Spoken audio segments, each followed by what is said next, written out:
Welcome back to the spring 2021 edition of the Be Ready Utah webinar. And I'm going to just start it right off again, turn the time to Ken Crowdy from the Utah Division of Emergency Management's Be Ready Utah program to facilitate our next session. Ken? Thanks, Wade, and thanks to all of you for joining the second day of our Be Ready Utah webinar. It's my pleasure to introduce our two next presenters for the Home Hazard Hunt and Earthquake Preparedness Workshop, Jeff Johnson and Marilyn Hoff. Jeff Johnson has worked in the Utah Division of Emergency Management for 11 years as an instructor for the NIMS, the National Incident Management System, and the former state's Citizen Corps Council program. That program is now known as the State Preparedness and Outreach Council. He has served as the state CERT, or Community Emergency Management Team Coordinator, and is currently the state coordinator for the School Readiness Program. Jeff served as a law enforcement officer for 25 years and was an EMT for 2 years. He has a background in SWAT, hostage negotiation, crime scene investigation, active shooter training, and is a certified instructor for the Civilian Response to Active Shooter Events course. Marilyn Hoff joined the Utah Division of Emergency Management in March of 1994. She is known throughout the state as the Earthquake Lady because of her excellent presentation on how to prepare for earthquakes. She is a community outreach specialist and has developed a family and individual emergency preparedness program, which includes various emergency disaster kits for home storage, office, vehicles, and students. One of Marilyn's goals is to provide more focus on preparedness for the access and functional needs populations. I know you're going to learn a lot from these two, so get ready to take notes and take it away, Marilyn. Yes, thank you, Ken. Welcome everybody to the Home Hazard Preparedness. Your home is your safe haven. And here we go. Okay, your home is your safe haven, a place where you and your family are protected, a place where you live. You can also do preparations throughout your home to make it safer due to earthquake shaking and by securing furniture and wall units to the wall to keep from injuries and property damage. This is the Be Ready Utah Home Hazard Hunt brochure. Has a front and back preparedness, things what you can do throughout your home to make it safe. And then so you can see smoke detector, fire extinguishers, tools to shut off the gas. So this is a very important brochure you should read and understand. This is the next slide is the website bereadyutah.gov to find all the other preparedness brochures on making your kit, safe-proofing your home, things to have in your vehicle, right down to the house pets. So bereadyutah.gov.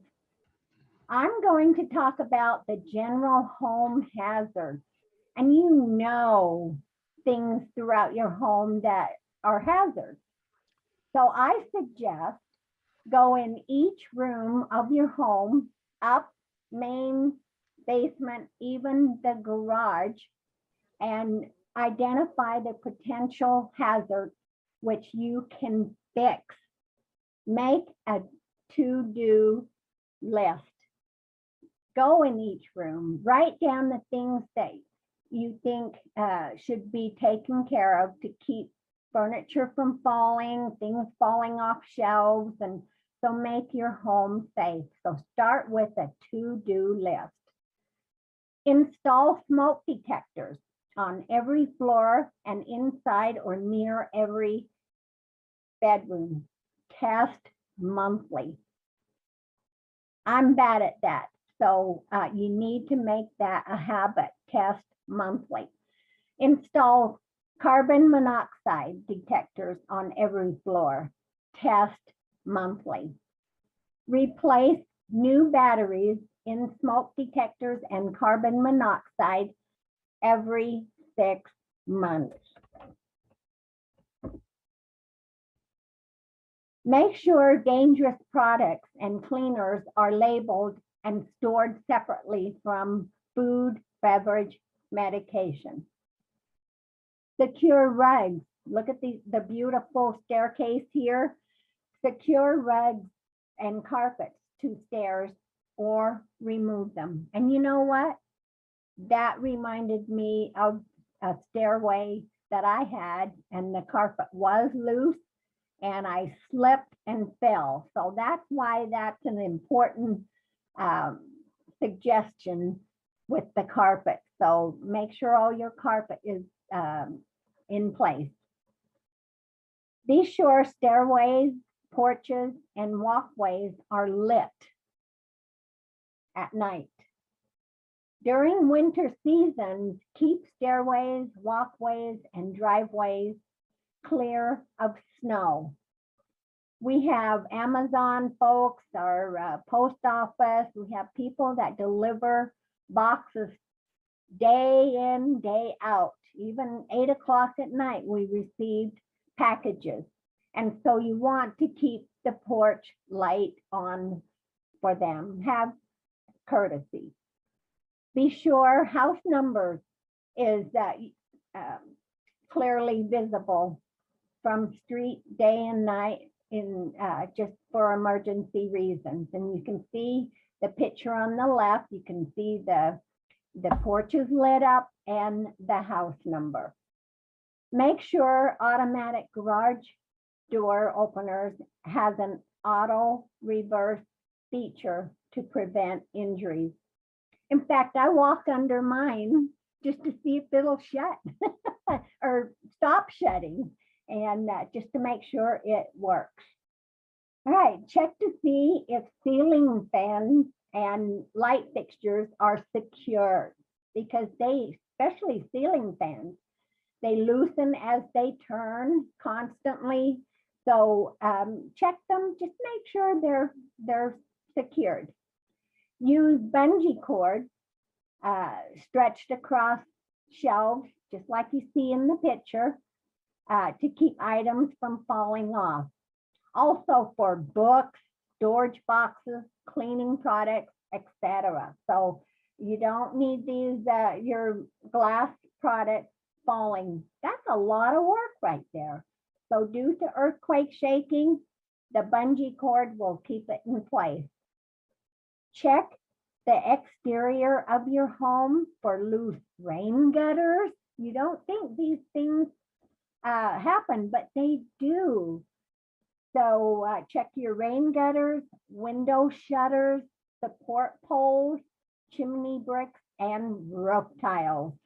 So you want to keep your home in great shape. You don't want to be walking along and have a piece of roof tile fall and hit you in the head. So that wouldn't feel very good. Outside shed is secure, and loose fencing and gates. So go throughout your exterior and check everything. Those of you that have ranch farms, check your gates that your livestock don't get loose. Okay, earthquakes. Here we go. Earthquake hazard. Remember March 18th, 2020? I was kind of excited when that happened. It startled me at first, but I was excited because I wanted to see if anything fell. Just like the pictures behind me, they're secured tight. My kids laugh at me because you cannot move them. And so nothing fell with that earthquake. Secure entertainment centers, other heavy furnishing, china cabinets, curio shelves, bookcases, refrigerators, freezers, children's toy shelves to wall studs with various size L-shaped brackets or furniture straps. And quake hold That came from California. I wonder why. California is Utah's teacher. We've learned a lot from the Californians. So Quake hold straps will hold your TV screens, computers that you can purchase at any local hardware store.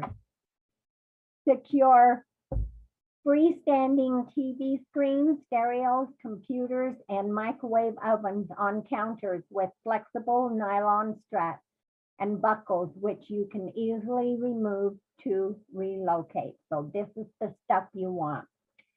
L-shaped brackets, easily to install. And that's why none of my bookshelves, nothing fell. And you can see all the other different connectors to the wall to secure in the studs. Check door hinges, cupboard hinges, and latches throughout the home. They get loose as you open and close them constantly. Secure collectible items such as pottery, vases, statues, trophies, and plants above high shelves to prevent toppling. Earthquake putty, museum wax, or quake gel underneath to stay put. So on your left is museum wax, and yes, Quake Hold is the brand name, and your museums do use this because those expensive vases do not need to fall. Rubber grip shelf liner, cut to fit lamps so you don't see them showing, will also keep from sliding. Use earthquake wall hangers or hooks with lock clamps. So it's a clamp with a lock on it, and it'll keep pictures from falling. Place Velcro squares on the bottom left and right to keep it from dancing on the wall during earthquake movement. Consider removing objects from above the bed. This is an interesting bedroom with all those nice books that you read at nighttime. And people have shelves above with vases and all types of things. So I suggest decorate with stuffed animals. Okay, place heavier items on lower shelves, such as canned goods and glass jars in the food pantry, and place lighter items above, such as paper towels, toilet and facial tissues, etc. Because when things are falling, it won't hurt you. Children's shelves with heavy toys, books, games, and on lower shelves, and lighter toys above. Discuss the safest places throughout your home with the family. So go in each room, the upstairs, main floor, even the basement, what the safe areas are, because mom can be cooking, dad's outside working in the yard, the kids are watching TV, and when we're having this earthquake, you may not be able to get to one another. And so know the safe areas in each area in your home. Practice the drop, cover, hold method. As you see on the left, we've learned this in school, just like our fire drills. So this is something every member of the household should know about. I'm going to turn it over to Jeff Johnson, and he's going to talk about fire hazards. Go ahead, Jeff. Hi, everybody. Happy Saturday. Glad you're here with us. You know, a fire in your home is probably one of the most tragic and devastating things that can happen. People just lose everything. And I mean, it all disappears on them. And it doesn't just affect them, you know, for a short time. That years later, they're just regretting missing things. So keeping your house fire safe is probably one of the best things you can do for the longevity of your happiness. You know, you need to keep fire extinguishers like this in your utility room, your kitchen, your laundry room, your garage. I have those in all of those locations. And any other room that contains a major heat source, you know, it's really important to have a fire extinguisher there. So we have one out in our laundry room. We have one in our kitchen.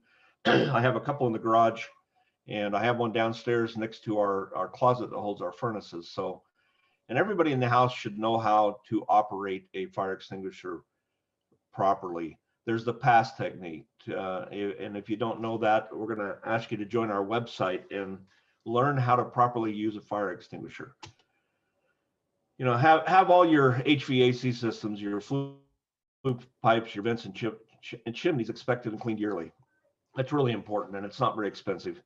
And empty your dryer screen after each cycle. I'm always amazed at what my wife gets out of the dryer screen, and realize if you keep that, it's a great fire starter, but that's another discussion.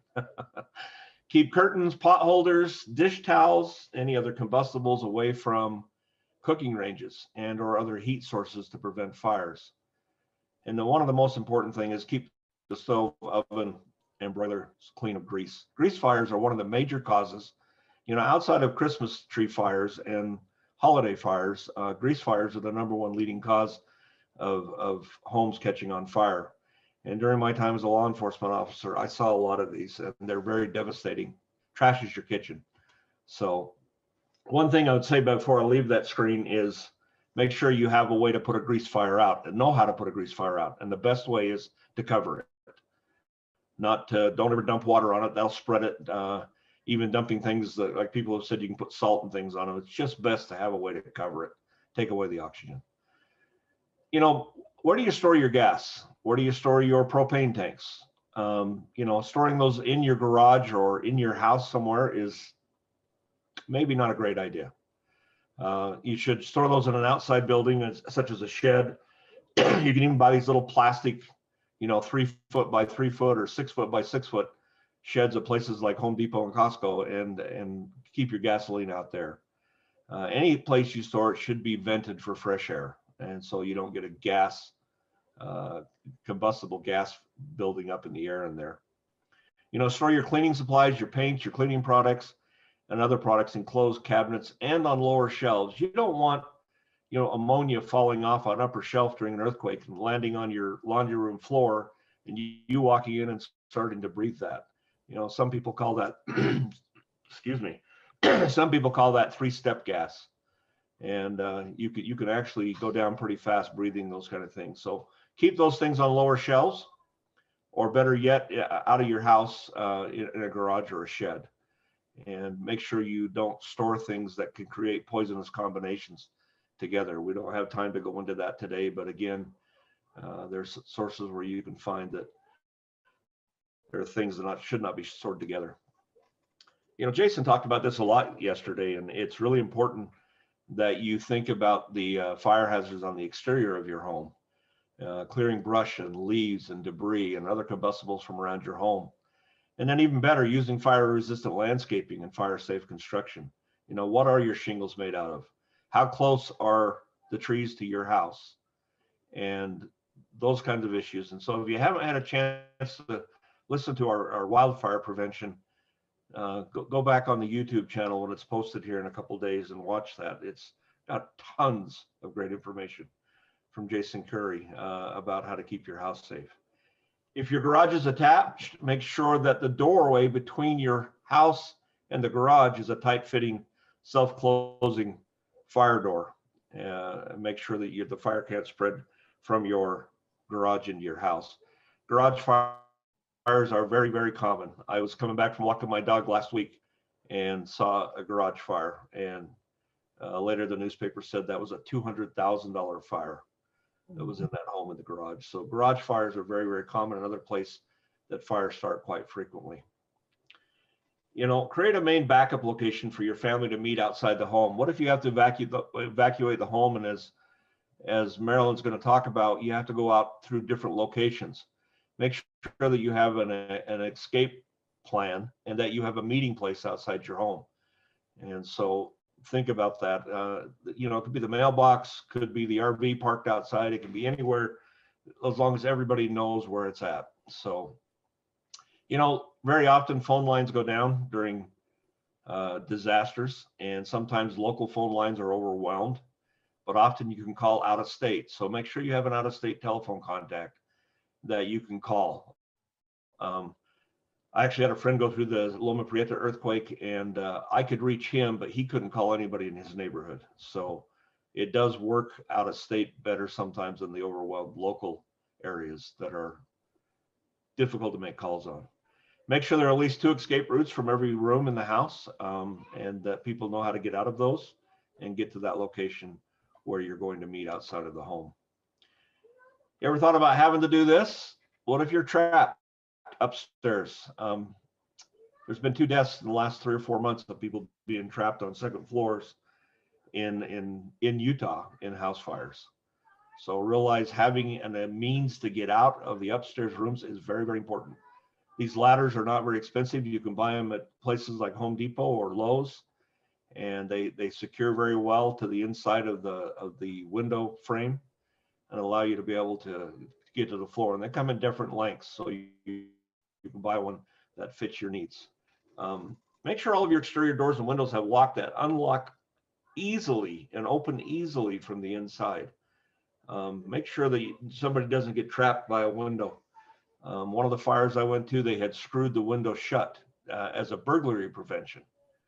And if that ever had a fire and somebody trapped in that room, and luckily that didn't happen, they would not have been able to get out the window. So make sure you can open the windows and doors. And then your deadbolts, make sure they have an inside thumb turn lock and not a key lock. Again, that could prevent you from escaping, and a missing key could trap you inside. Make sure any security bars have an inside release latch. Not a lot of homes have those, but if you do, make sure that it can be released from inside.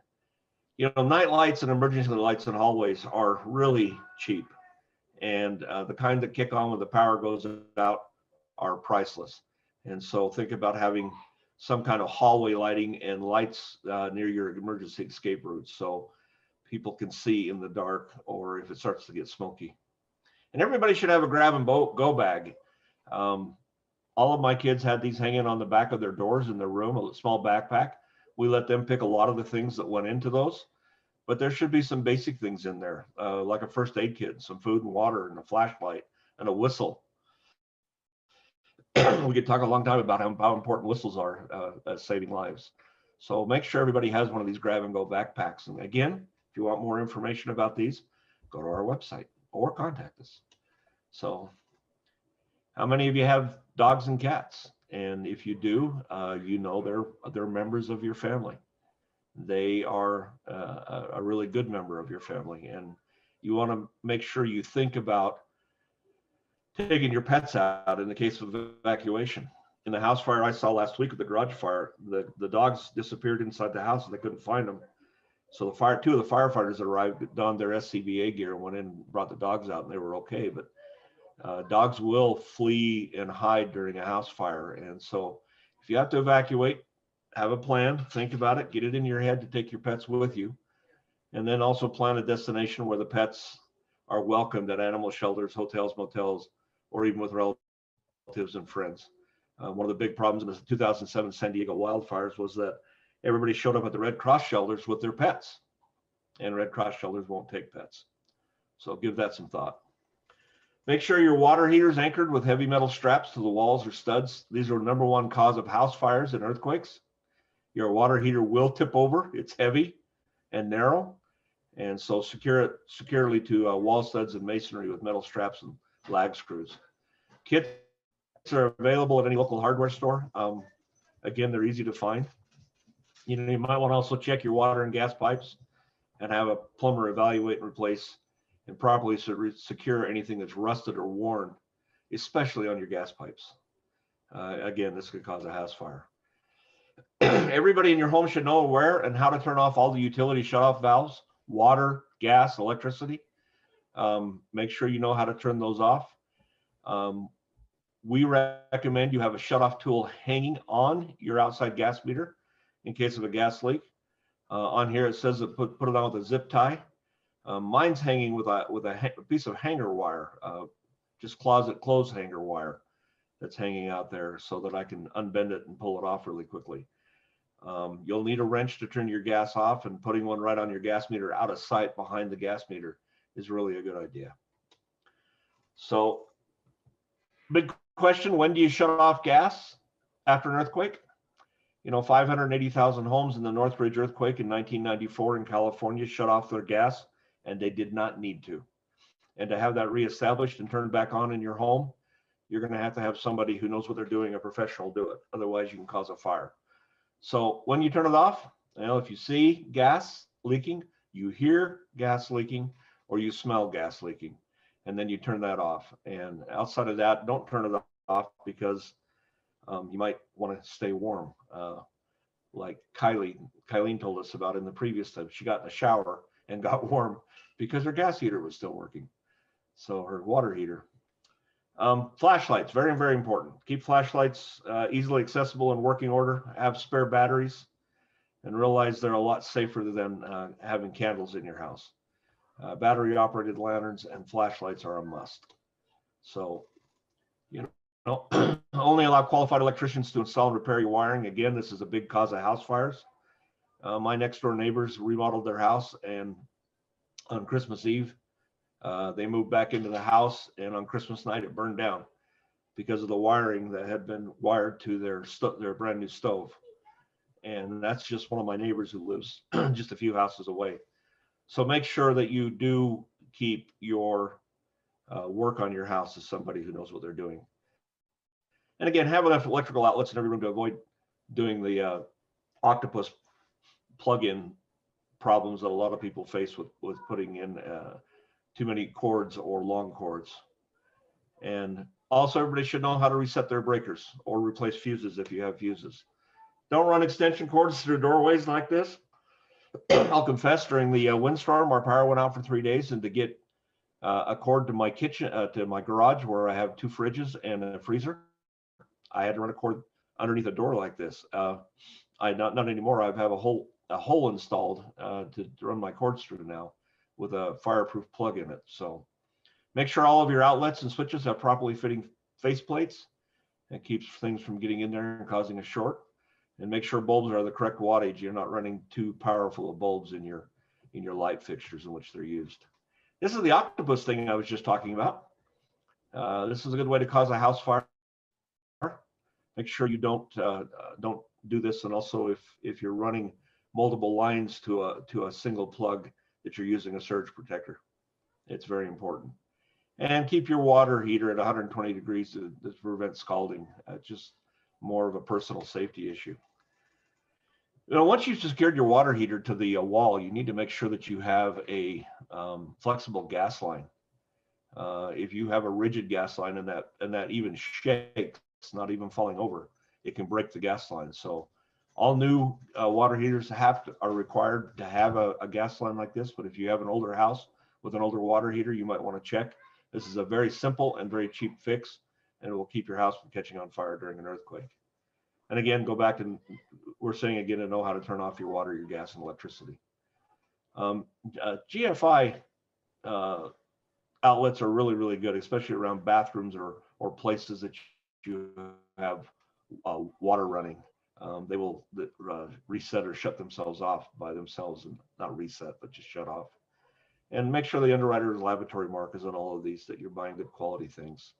So I'm going to turn the time back over to Marilyn. She's going to talk a little bit about hazards that affect children in your homes. Yes, a lot of us don't have children at home. They're all grown up and gone, but we have grandchildren and great-grandchildren that come and visit. So yes, we need to make our home safe from the children getting hurt. Keep children away from the range when cooking. That's the worst. I had a marshmallow fall on my arm, and it hurt, and it took a long time to heal. So if they ever got burnt from the stove top, it will everlasting pain. So make sure the kids are somewhere else while you're cooking. Use product safety caps and cupboard locks. I didn't, because I wear long nails and I'm in a hurry and I don't want to break a nail. So, but moms with a bunch of babies around, yes, lock the cupboard. Properly install toilet seat locks. Keep medicine, cosmetics, and cleaners locked up. Keep window blind cords up and out of reach and cut the cord loop in 2 pieces to prevent strangling. That is a terrible, tragic hazard for children. So make sure those cords are not hanging down for kids to play with. Just like the baby in the picture pulling on the chain, he could get that around his neck and strangle from it. Okay, Jeff walked away. He's got control of my buttons here. Okay. And it's locked up, so hold on. I'm trying to figure out how to get it to forward. yeah. Let me. Well, my. There Sorry we go. about that. Sorry. Okay. And so, and then install window guards in upper windows to prevent falling out. Install baby gates at the top and bottom of stairs cases to prevent falls. And I put gates because we have a new puppy to keep from going up and coming down. So gates are nice. Toddlers and babies put everything in their mouths. Keep floor clean to avoid choking. That's like buttons and bobby pins, little beads. So they don't know any better. They just put it in their mouth. So keep the floors clean.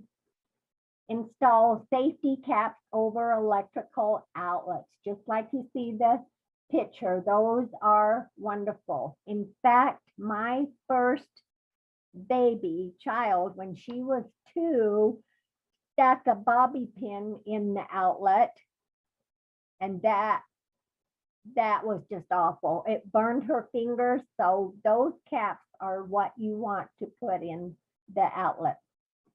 Store large buckets upside down to prevent collecting water and making a drowning hazard. You don't realize that, but it does happen. All right, this is a suggested tip. Easy liner. It's not just for shelf lining, it's for a lot of use throughout the house. You can line your drawers because every time you open and close your drawer, things slide around, get messed up. And so easy liner is good to have. It's good for opening jars. I have the round, let's see, right here, 2 rounds. I hold one on the bottom of the jar and then twist the top and it opens the jar. Liner for toolboxes, holds mobile phones in place. Under cutting boards, that's a good one right there. As you're cutting, your board sliding around. Garage shelves, drawer liners. Miss Bell here. Oh no, pantry shelves. Place underneath items to keep from sliding. So rubber grip is good for that. Prevent breaks between dishes. Under throw rugs, keep seat cushions in place. This stuff works. Under tablecloths, because your tablecloth gets moved around. So rubber grip liner is a good tool to use to keep things from sliding. All right, the next is that Jeff is going to conclude our presentation. I'd like to thank you for, I hope we motivated you a little bit to do some things throughout your home to make it safe, and good luck in preparing. Jeff. Yes, thank you, Marilyn, very much. Marilyn's our earthquake expert on all of this stuff, and she will come out and do presentations to any kind of community or religious groups, school groups about earthquake preparedness. And so there'll be a slide here with her contact email on it. And she is kind of known as the earthquake lady throughout the state. You know, our houses are our castles, and I don't think, as far as material things go, there's very many things more important than what we have in our homes. And it is your safe haven. When things get rough in the world, this is where we come to be with our loved ones. And it's a place where we should be protected from the outside things, but also we might need to be protected from ourselves. And you need to understand that there's this place where you live needs some constant care and concern given to it, so that it doesn't get damaged during an earthquake, it doesn't burn down, it doesn't become a place that has a hazard where you can trip and fall or get hurt. And so you can do preparations throughout your home all the time just to make it safer for all kinds of hazards, not just earthquake, but you can secure your heavy furniture to the walls and to the wall units to keep them from moving around. I went through a 7.7 earthquake in Japan, and that serious of an earthquake, you don't walk very well anywhere. And I kind of got thrown to the floor twice and then hit by a couch that was sliding across the room, knocked me down. And I wasn't exactly certain what to do. I was very, very frightened at the moment. And a table comes sliding across the room and slammed into the wall next to me, a little 5 foot by 2.5 foot table, a wooden table, wooden legs. And I thought, well, I'm going to get underneath that. And I did. And as soon as I managed to crawl underneath it, it went sliding across the room the other direction. And so now I'm crawling across the room where the broken glass is and trying to get back underneath that table. And I just want you to understand that in a large earthquake, furniture moves wall to wall. It will slide from one side of your room to the other. And depending on where you're at and in relationship to the earthquake, you know, it's going to move either laterally in your room or longwise, or even diagonally across your room, depending on which way the shaking's coming from. And so you can kind of figure out in relationship of where you live to the closest faults and maybe think about where the shaking might come. But even where I live in Weber County, the earthquake could be in Davis County. And that would change the direction that the P waves and the S waves are going to hit my home. So just realize your furniture is going to move around in your home. And some of it's pretty heavy. And like the couch that knocked me down, that's not a fun thing to go through. So think about securing your heavy furniture, your wall units. Walk into your bedroom today or tonight and look around and say, what could fall on me? Is there a fan to the ceiling? On the ceiling? Do I need to work on securing that better? Because that could swing down and hit me. Or is there things in your room that could hurt you? Is your window underneath, is your bed underneath a window? That's an issue because that glass could break. So there's lots and lots of things for you to think about in securing your home and making it safe. You don't want a big bookshelf or a tall, some kind of standing shelf to tip over on you while you're in your bed during an earthquake. We can keep ourselves from being injured in these incidents by doing some preparation, doing some pre-planning, having a home hazard hunt, and walk through our house using that list you can get off of our website or this presentation, and say, what can I do today to take 10 or 15 minutes and make something more secure in my home? And as you do that, you will keep things from falling and hurting people during the earthquake, or even might even keep your house from having a fire or somebody tripping and falling. So these are important things to do. Like, again, this is kind of more of a lifestyle than it is a project.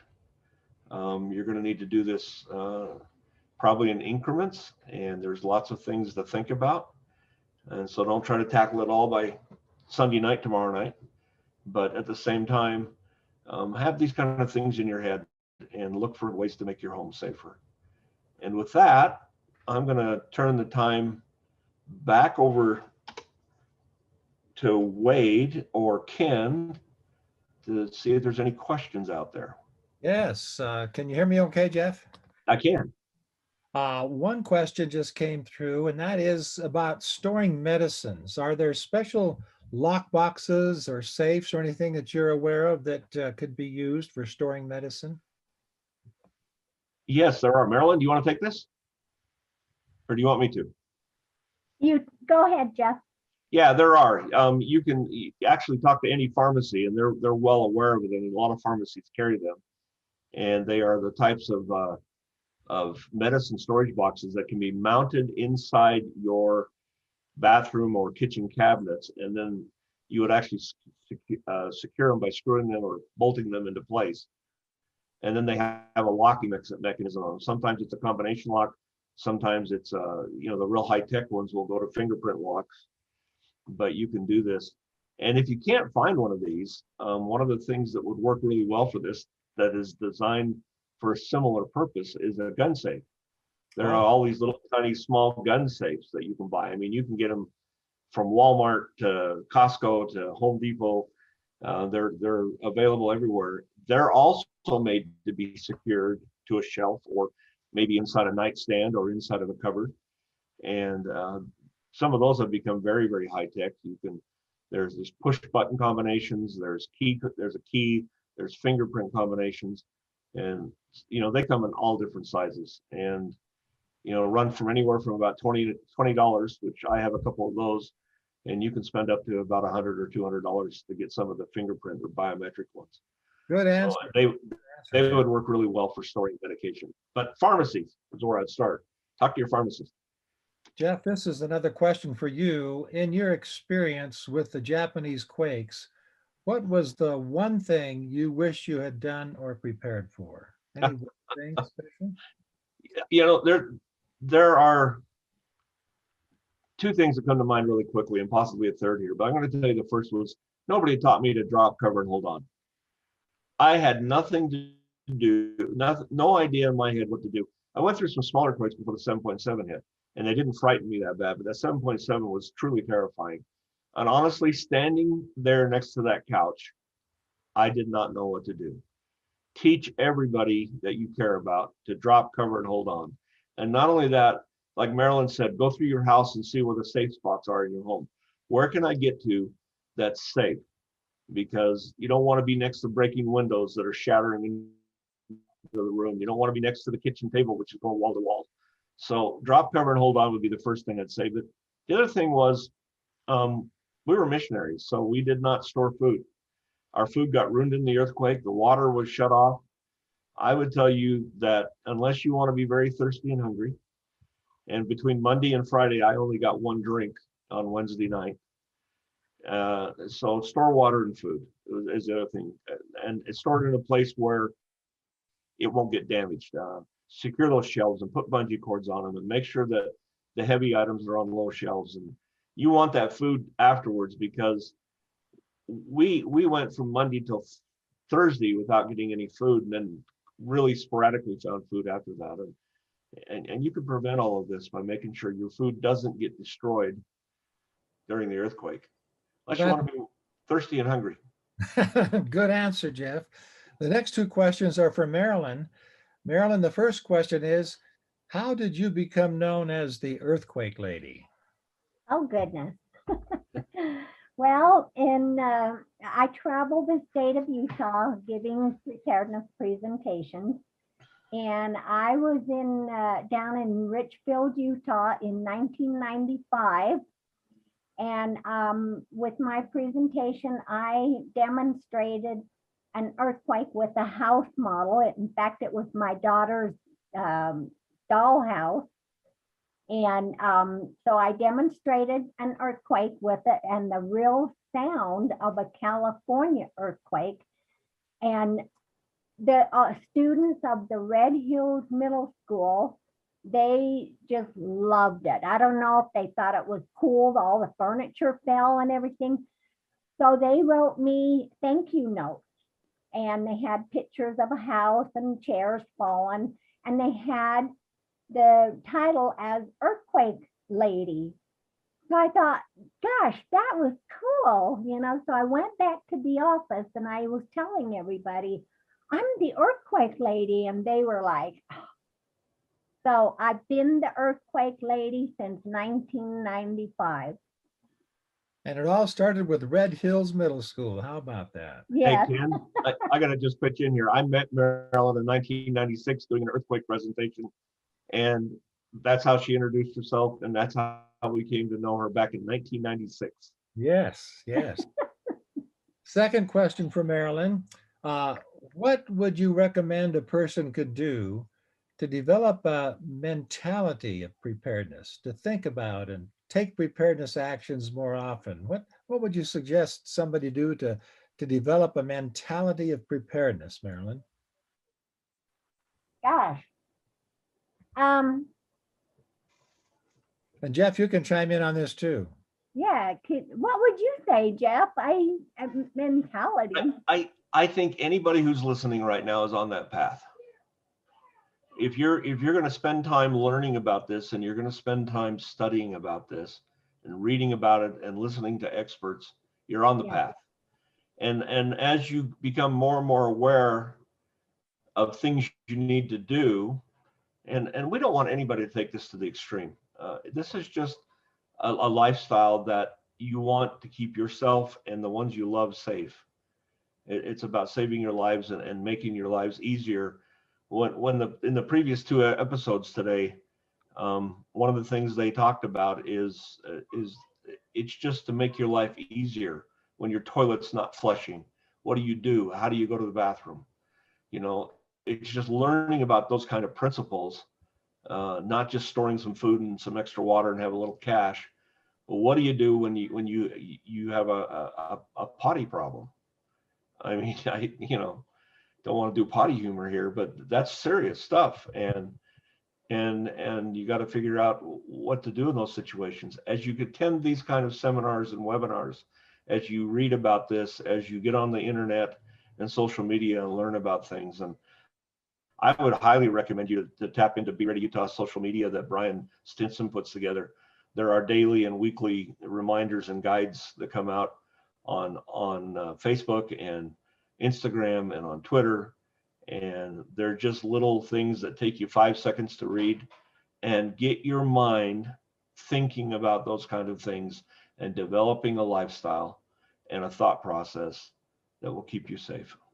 Well said, well said. And we're about out of time, but either of you have any final thoughts that you'd like to give before we turn it back to Wade? Anything either of you would like to say? Yes. Go ahead. Thank you for answering, Jeff, on that, because I'll add to that, it's peace of mind. When you do preparations throughout your home for home hazard, to make your home safe, to keep from injuries and property damage, by doing these actions throughout your home, it's peace of mind. And every home is different. So do what will fit your home. Make it safe for you and your family. We do not want any injuries due to earthquake in Utah. Thank you. Thank Ken, you. Go ahead, Jeff. I'll just pitch in really quick to say, when the power went out in our house for 3 days in the windstorm last fall, yeah, it was inconvenient, and it changed the way we lived all day long. But you know what? We were ready. I was like, we got this. There's not a problem.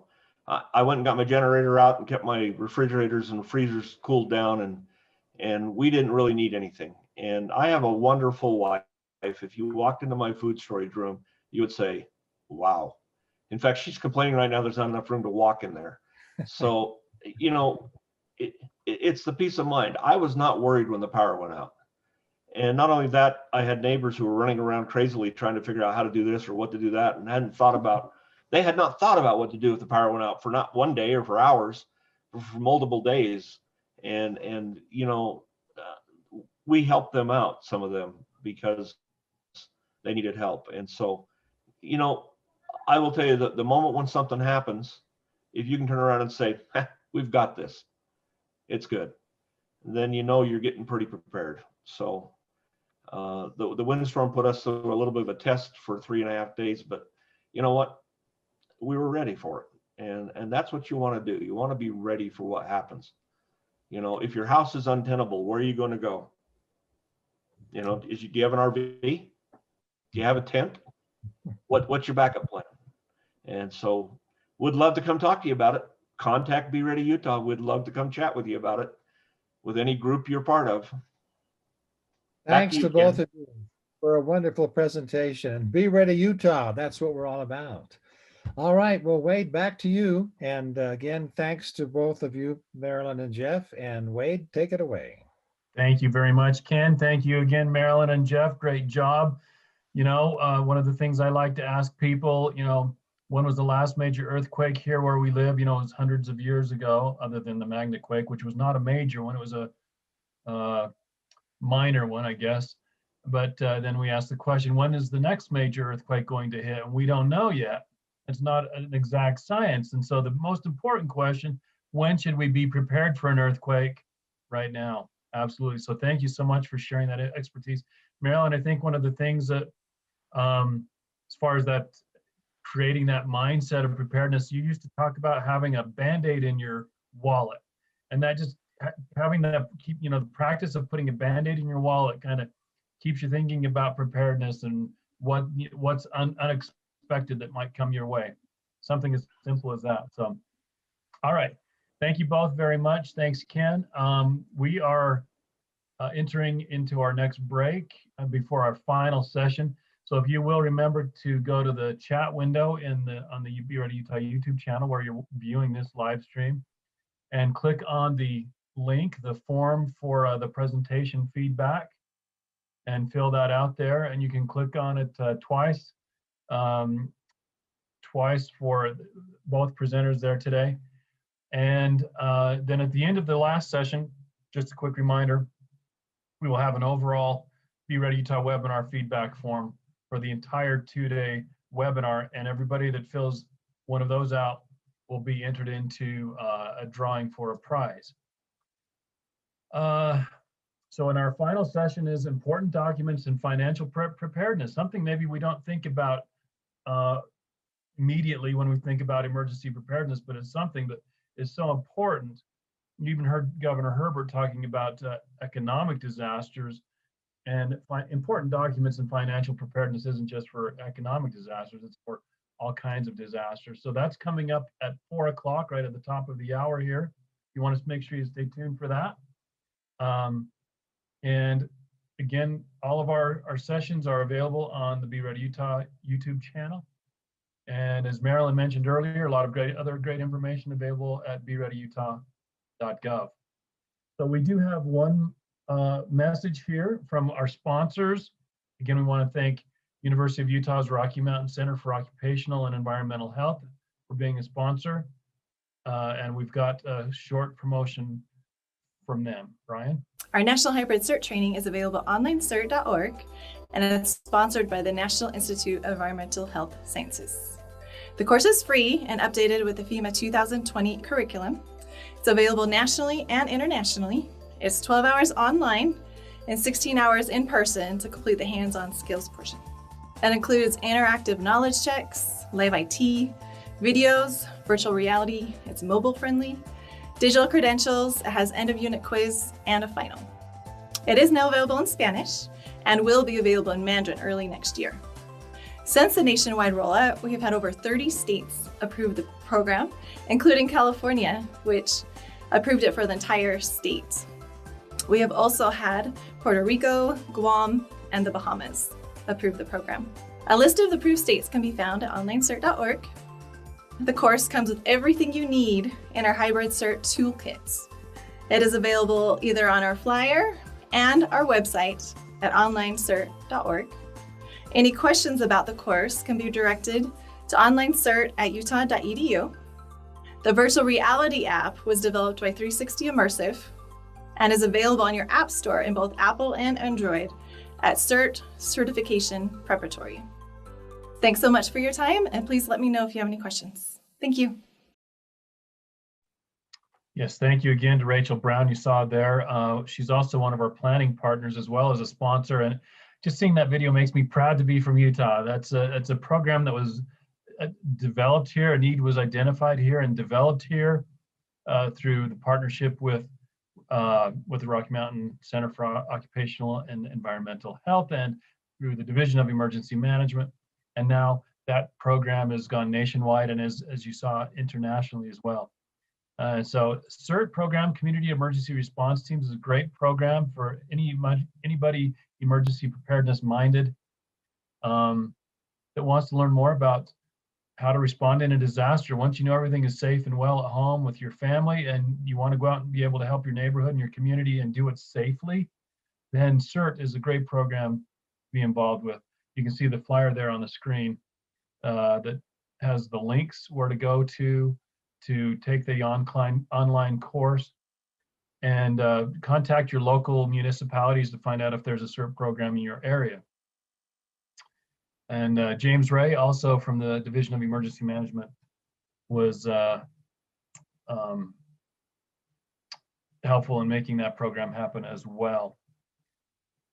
So I think we have just 4 minutes in this break. And so we will again start at 4 o'clock with important documents and financial preparedness.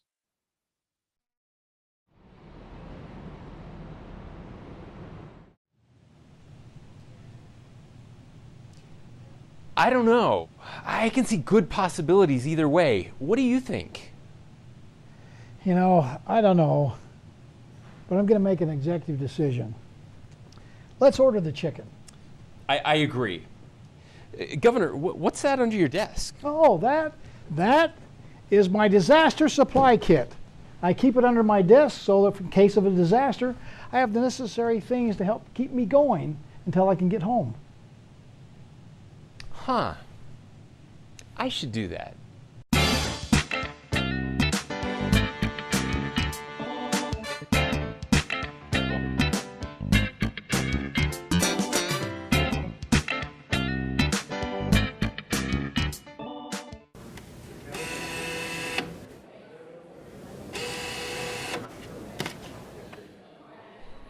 Hey, I've got a new bill if you want to trade.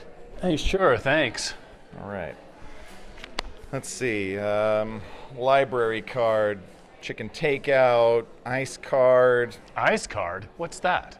Oh, sorry, ICE. ICE, in case of emergency. It's a card I keep in my wallet with important phone numbers. That way, if my phone doesn't work or I'm injured, someone else can contact my emergency numbers. Huh. I should do that.